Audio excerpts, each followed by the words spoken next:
Magandang gabi lang dyan Eh, nagalig kita ba? Mag-testing lang ako guys. Huwag kayong tatawa ha.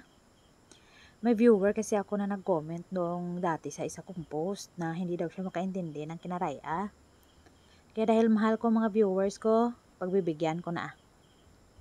So ngayong araw na ito, dahil wala naman akong ginagawa, sabi ko maglakad-lakad kaya ako dito sa paligid at mag-video-video.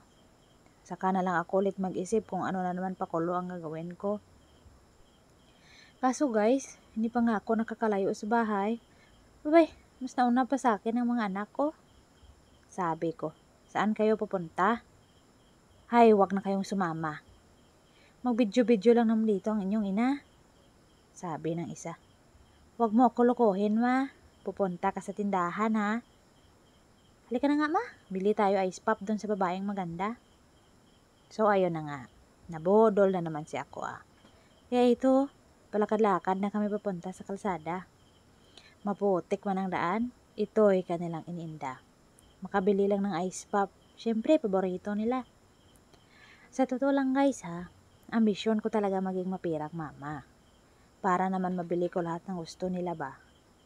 Sa ngayon, mama pa lang tayo, hindi pa tayo papira. Well, mababait naman itong mga anak ko. Marunong mag-appreciate ng mga bagay, malaki o maliit man ito. Lagi ko sinasabi sa kanila, okay lang yan kahit wala tayong pera. Basta malusog lang pangangatawan Sabi ko, makontento tayo sa lahat ng bagay. Importante sa lahat, masaya ang pamumuhay. Magsipag lang sa pag-aaral Toto at Inday. Sa bandang huli, makakamit din ninyo ang tagumpay. Itatak ninyo sa inyong isip na ngayon, pa isa-isang ice pop lang ang ating nabibili. Balang araw, pag kayo may trabaho na, kahit isang bagon pa yan, go lang be. Nagsermon na naman ako dere.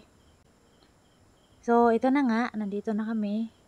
Nananawagan na silang dalawa. Excited na sa ice pop. Tindera hinihintay pa.